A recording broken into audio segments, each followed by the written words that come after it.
I am genuinely convinced that anyone can make $10,000 per month online, and in this video, I'm going to share with you the step-by-step method we use to actually make this possible. Now, since it's probably the first time you and I meet, let me introduce myself quickly. My name is Fred, and I went from struggling financially over 5 years ago to building a profitable consulting business that allowed me to become financially free in my early 20s. So to thank you, if you watch this video until the end, and when we get to 100,000 subs, I will be giving away $10,000. The first thing I'm going to share with you will sound very counterproductive to a lot of people, because for a long time, you've been told to do the opposite of what I'm about to say. Do what you love, and if it's not fun, don't do it. Now, if you've watched a couple of my videos, or you are a frequent viewer of mine, then you know I've told you countless times that building a business is not meant for everyone, because it's difficult. Let's just be honest, if it were that easy, everybody would be a multi-millionaire, but there's a reason why only 1% of people will ever have a net worth of $1 million.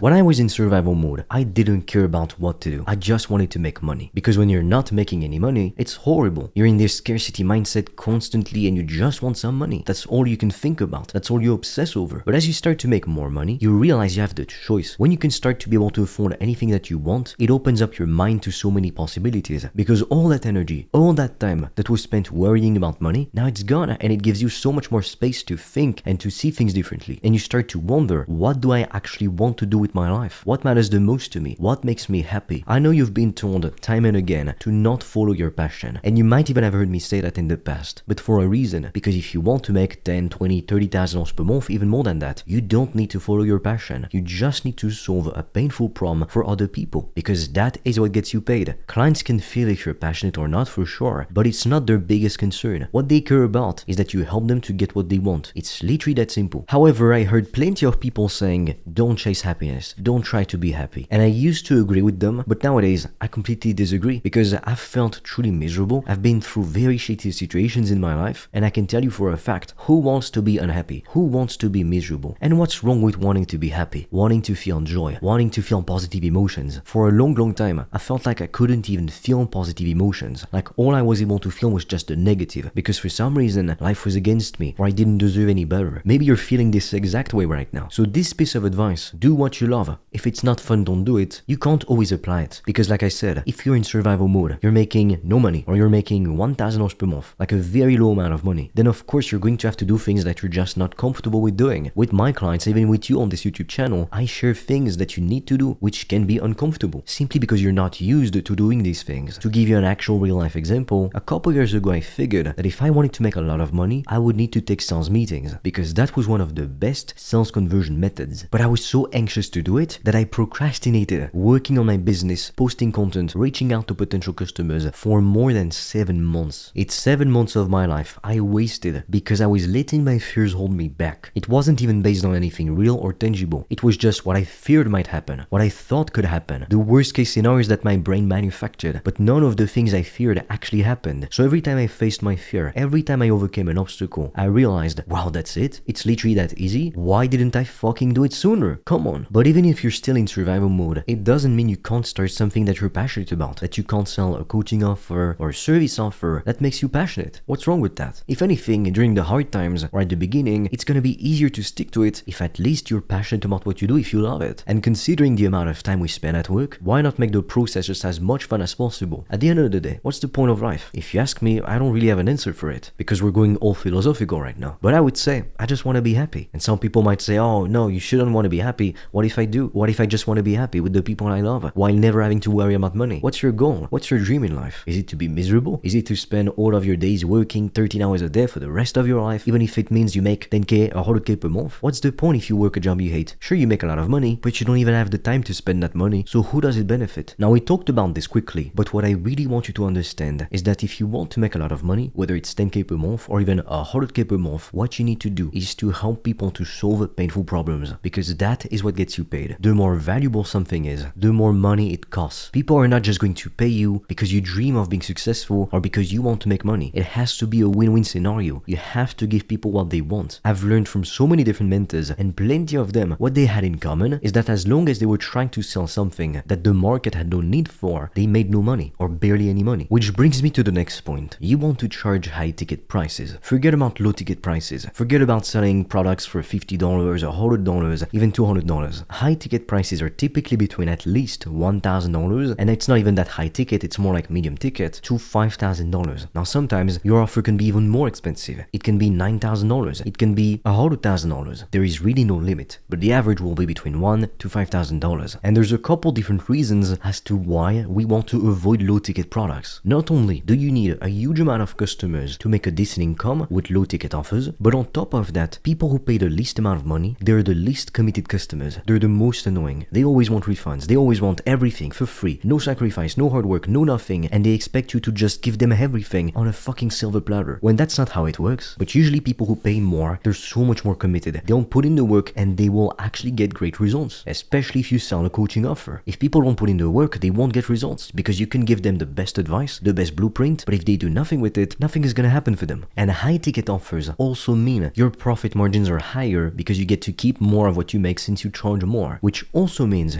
you can reinvest more money in your business, grow it faster, or just have more money to spend on what you like, to live in the place of your dreams, to have fun, to travel, to provide for the people that you love. Now, if you want my help to build your business and you want to be coached by me, I invite you to check out the resources in the description below and to apply to book a call with me or my team, and we'll see if we can help you. I've made a video in which I'm going to share with you how I make upwards of $1,200 per day with my own consulting business, and I'm going to share with you the simple 3-step process we use to actually make this possible. The link will be in the description below. Now, a question I get a lot of the time is, how do you know if you actually have a good niche? How do you know if it's a good market and if there is a demand for what you have to offer? So there's typically two different metrics we use to determine if it's a big or high quality market. The first thing is, can you find videos on social media that have millions of views in your industry, in your niche? If yes, it's a very, very good sign. It means it's a big market. It means there's lots of money to be made. And the other factor number 2, is competition. A lot of people are afraid of competition, and so they want to find a market in which nobody is selling the same thing that they want to sell because they think, I'll be the first and there will be no competition. It will be super easy. But most of the time, it turns out to be the complete opposite, because chances are people before you tried to sell the same offer you have in your mind right now. It seemed unique and revolutionary, but they failed miserably. 9 out of 10 startups fail. It's for that reason. Now, if you do hit it big, you hit the jackpot. You could create the next Uber, the next Airbnb, but especially for most beginners, it's completely unrealistic. Except rare cases, your first business should not be a Uber or an Airbnb or a brand new revolutionary thing, because to begin with, it costs hundreds of thousands of dollars, sometimes millions of dollars in funding to just be able to get started. What happens if you fail? Now you're in debt for the rest of your life. Good luck. So do not be afraid of competition. Competition is a sign it's a healthy market. Otherwise, nobody would be fighting for their share of the market. If you see other people successfully saying the same thing that you want to sell, great, amazing. It means you can become wealthy and make a lot of money and help lots of customers serving the same niche in the same way. You just have to do it in your own way. Now, our funnel to make money is actually super simple. In fact, it is so simple, a lot of people don't actually believe it even works, and so they don't even try. And then of course they never get results. The funnel looks like this: traffic, calls, customers. It's that simple. Now let me explain what I mean exactly. If you want to get customers, you need to focus on getting more booked calls in your calendar, because on these calls, you ask people questions to understand who they are, what they want, and where they are right now. And you see if you can help them or not. And if you can help them, you want to make them an offer to join your program or your coaching offer, or to receive your services. If they're not a good fit, you don't give them access. It's that simple. So if you want more customers, you need more calls. But if you want more calls, you need more traffic, you need more views, more eyeballs in front of your offer. And there's two ways you can do that: with paid advertising and with organic marketing. Paid advertising is great if you're already making money with your business consistently and you can afford to spend thousands of dollars on advertising. But for people who are just getting started, it's not the best way to go about it. And even if you already have a successful business, if you're not utilizing organic marketing, so free content on social media, you're missing out on hundreds of thousands of dollars per month, even millions of dollars per year consistently. Why? Because content on social media is literally free advertising. Algorithms show your content to your ideal customer avatar. So the businesses that only rely on paid ads, or even worse, referrals, they're not utilizing content because they refuse to do so for some reason. They're just leaving money on the table, or lots of it. And with organic marketing, because you have no cost per acquisition, your profit margins are extremely high, 95%. And when you scale, it can drop to 85%, which is crazy to even think about. If you make $100,000 a month with 85% profit margins, you keep a huge amount of it. But that's not really possible with paid ads, because you will make a lot of money for sure, because the advantage of paid ads is that you can buy as much advertising space as you want. There's no limit. You can scale this stuff to the moon. But with organic marketing, when you post a piece of content, you don't really know how many views it's gonna get, so you can't really control it. It's not as predictable, even though your viewership grows over the months and over the years. But if you want to do paid advertising, you need to be able to have the capital to do it first. And on top of that, you really do need to charge high ticket prices because it eats away at your profit margins. So you need to compensate with a higher price. And then to make even more money, to serve your customers even better, what you can do is to have upsell offers. So for example, you could have an offer for beginners in your niche priced at 1k to 2k. And then you could have an offer priced at 6 to 7k for more intermediate people. And then you could have a mastermind, which is like 20, 30,000 euros per year for advanced people who want to get even more help and even more support. Or you can even sell different types of services, but to the same market. Don't try to sell different services in different markets. So if I help people with business, I'm not going to have a fitness coaching offer at the same time because it's two very different opposite industries. So I can't speak to people who want to build a business or grow it the same way I want to speak with people who want to get in shape because it's very different. However, I can help people who are just getting started in business and people who already make some money and want to go to the next level. And that's how you can create a whole ecosystem of different offers, and that way you really use your funnel to the maximum. And I really hope you found this video valuable, and if you want to get my personal help with building your business or growing it, I invite you to check out the resources in the description below and to book a call with directly me or my team, and we'll see if we can help you. With that being said, I'll be waiting for you on the other side.